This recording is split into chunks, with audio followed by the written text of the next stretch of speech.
Mungutan na lang ko, on sa inyo kasulti sa inyong unit. Ano pa? Satisfied kayo, Jud. Kaya makaka-choy kung gusto mo magpabuhat og minivan. Dire sa bagundan na. Ang ninot pagin sila ha kay unsa imong gusto, mao gid lang buhaton. Ang kana bitong imong expectation nimo sa minivan. In reality mo gyud mo mahitabo inikuha na nimo sa unit. So satisfied jud kayo niya. Kana bitong di ka magmahay sa imong gibuhat, imong gipalit nga naa ka dire ki. Ninot kay kayo kay kanang imong kwarta nga imong ibayad, worth it kayo kay ang unit nilang ihatag pod nindot sa kayo. Kung unsa imong gusto mo gid lang ang buhaton. How about customer service, sir? Nindot tayo, customer service lang. Follow up na ko, sir. Kanang pwede ko picture na ada yon, na-update sa among unit unya. Makita po namo ba nga na teamwork sila nga kanang surplusan. So ang ilang pagtrabaho flow by flow mas dali jud mahuman. So unless atong uban nga nay mga problema sa rehistro, amo nakaloyan nga kanang naa dayon among resource mo nang 1 month ra gyud na mo gipa-reserve na mo May 1 Labor Day karon June 1 ko hapon bro expect gahapon to sana pagkawatan nimo Bernes na to gahapon May 31 okay na unta pero na may graduation sa mong anak mo tong karon na mo ko so usa ka buwan ra gyud okay na ang unit. Okay. Katutadan ha dili to scripted natin doon na ito kinising-kasing to nila ni sir. So once again don't forget to like and subscribe and again salamat po ninyo sir pagpili diri sa JT Rebuilder and Automotive Parts Trading. So mao ra to mga choy. So see you in my next video. Maraming salamat. Good day mga choy! Once again, this is me, Alex of JT Rebuilder and Automotive Parts Trading, okay? For today, we're going to have a new release unit mga choy. This is what we call DA64V with Hello Kitty bumper mga choy. And then the color of this is light metallic, no? It's like a Barbie doll, Barbie color mga choy. So, the owner of this is just right there in front of me. Ayan. Those are the owners mga choy. They're waiting matapos tayo sa ating vlog for today. Alright, so ito po yung unit natin. They're the one who choose the color po mga choy. Tingnan nyo ang kulay ito mga choy. Napakaganda talaga. Napaka-girly po dito. It's totally mapawaw ka dito sa kulay dito. Sa actual na design po niya. Sa kulay po nito. So, yung may-ari nito suggested na there will be 2 colors only. So white and pink po ang kanyang kulay na pinili. So ito po yung resulta niya, no? This is 1 month in the making mga choy. Kasali na po yung pagtatrabaho natin sa buong unit at saka waiting period po sa plate number po niya. So for this unit po, tinalagyan po natin dito ng 2 fog lamp po na makikita nyo dyan. So yan, isa, 2. At tapos yung mga whiskers po niya na para siyang tunay na Hello Kitty ba, yung earring. So yun, nalagyan ng whiskers para magbuka talaga siyang Hello Kitty yung unit na to. Okay, wrap around 10 po to. Medium black po yung ginagamit natin para makita po nila kapag day or night sa pagdadrive nila, klaro po yung daan for safety reason po. Okay, so dito po sa loob ito, by the way dito sa sa rim po niya mga choy, yung client po natin mismo ang pumili po sa rim na yan. So it's color white para mag-match po sa kanyang choice of color. Okay, dito naman tayo sa loob. So, dyan ka, doon ko sa kabila. Ay, putol. Okay. So, ito po yung interior natin.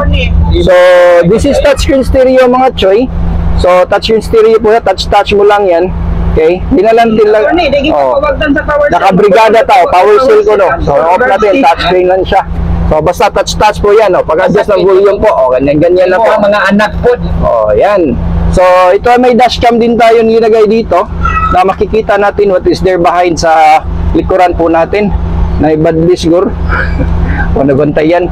So ito, yung dashboard niya, it's color white and pink also para mag-match po sa choice ng kulay niya. Okay, air condition po ito. Tingnan nyo, nag-moist po siya dahil sa sobrang lamig po ng ating aircon sa unit na to. Okay, tingnan po natin ang ceiling niya po mga choy. Okay, if gusto niyo po ng VIP ceiling tulad nito, kahit pati yung kulay po, sila po nag-choose ito may additional payment po to, mga around 5,500 po ganitong ceiling po niya. Okay, ito po yung yung fan dito, may dalawang ilagay tayo dito. Additional po ito na para yung lamig galing sa dashboard, mahigo po niya at saka mabugnawan yung nasa likuran. So, add-on price po to, hindi kasama sa package mga accessories na to, add-on price po mga ganyan na to. Okay, this is power. power window. Okay, power window po to. Hindi to po yung ano, yung control po ng ating power window. Ayan. Okay. So, dun sa kabila din. Tingnan natin. Ayan. So, dito po yung control niya para sa power window. And then, saka power mirror po natin. Kita ba dyan?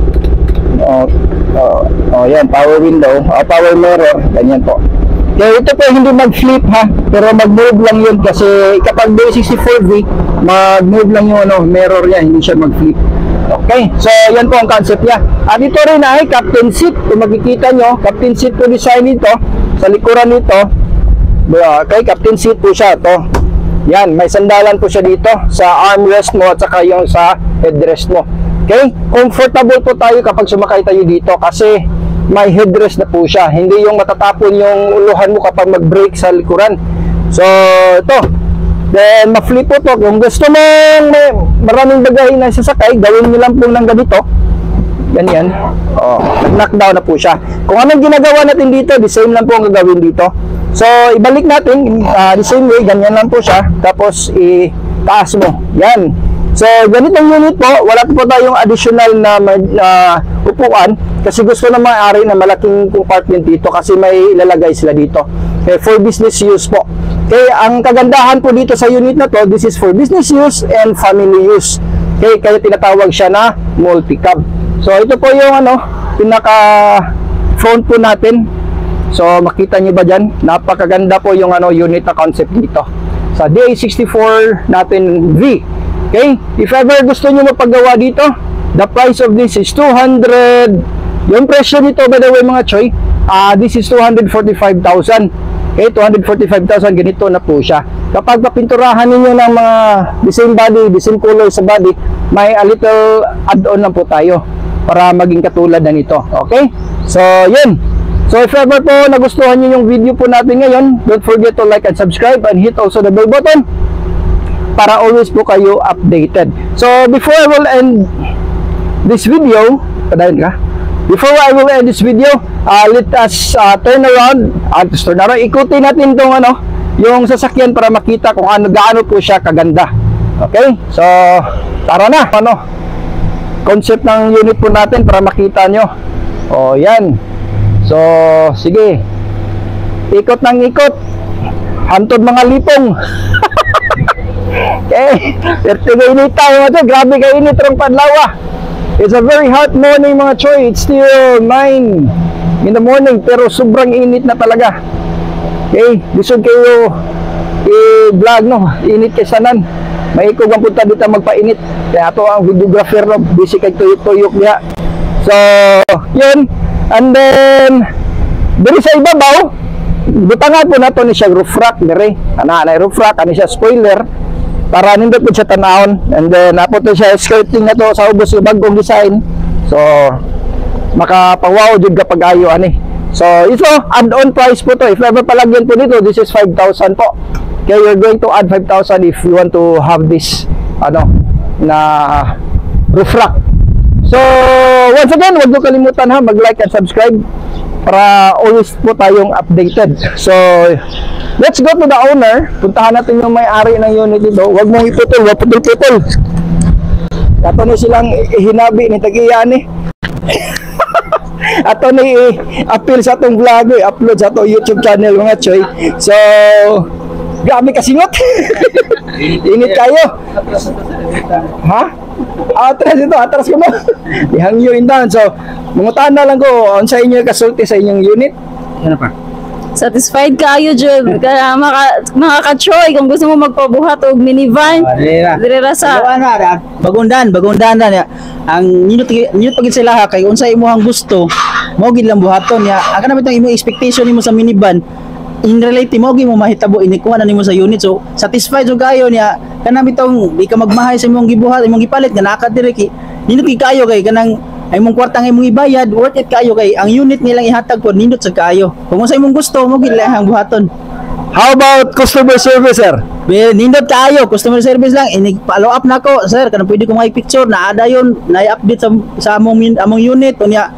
Makita po namo mga night teamwork sila nga kanang surplusan. So, ang ilang pagtrabaho flow by flow mas dali jud mahuman. So unless atong uban nga nay mga problema sa rehistro, amo nakaloyan nga kanang naa dayon na mo resource mo nang 1 month ra gyud na 1 month ra gyud na mo gipa-reserve na mo May 1 Labor Day karon June 1 ko hapon pero expect hapon to sana pagawatan nimo Bernis na to gahapon May 31 okay na unta pero na may graduation sa mga anak mo tong karon na mo ko so usa ka buwan ra gyud okay na ang unit.